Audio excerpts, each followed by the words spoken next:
Okay guys, as you can see, this is plain beam and here are too much big mistakes. And the first mistake you can see, so spacing between two stirrup is wrong. That's why, because it's 1 feet here. So first of all, it's a mega project and it's 5-story building, so it's 100% wrong, and this beam will become fail after some time, because it's maximum spacing between two stirrup, and that is here 12 inches. So for 5-story building it should be not more than 6 inches. Okay, if you come here, so you can see this spacing between two stirrup is here 9 inches. Okay, so here is from this point to this point it's 12 inches, and from this to this one it's 9 inch. If you come here from this to this it's 8 inches. So it's 5-story building, spacing between two stirrups should be not more than 6 inches for this project, but they have been designed this. Okay, so it should be not do like this, that the stirrup spacing should be minimum at the end of the supports. So it's okay, it's 5 inches here. Okay, but it should be do mark.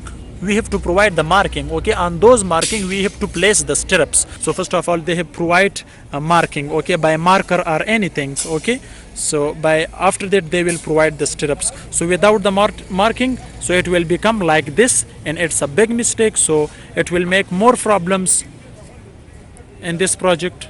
So come to this one, you can see what is this, it's 100% wrong. So near its support you can see now spacing between two stirrup is here 6 inches, 7 inches is here.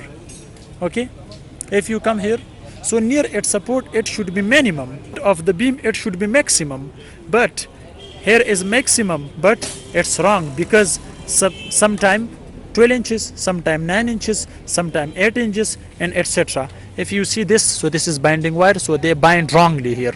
Okay, so this is not the method. So what is this? We should cut these. Okay, it should be cut. So it's a big mistake. So come here, this one. So all the spacing between two stirrups is wrong here. Okay, so look this, you can see, so it can open. Okay, so I suggest you that first of all you have to do good marking with the help of measurement tape, and after that place the stirrups, then it will be okay. So if you don't do that, so it will become like this and it will fail after some time, and this project will face more problems in the future. Okay, so this is, you can see spacing between two stirrups is wrong, right? So this is a short video to show you that don't do big mistake like this. So thanks for watching, see you in next video, goodbye.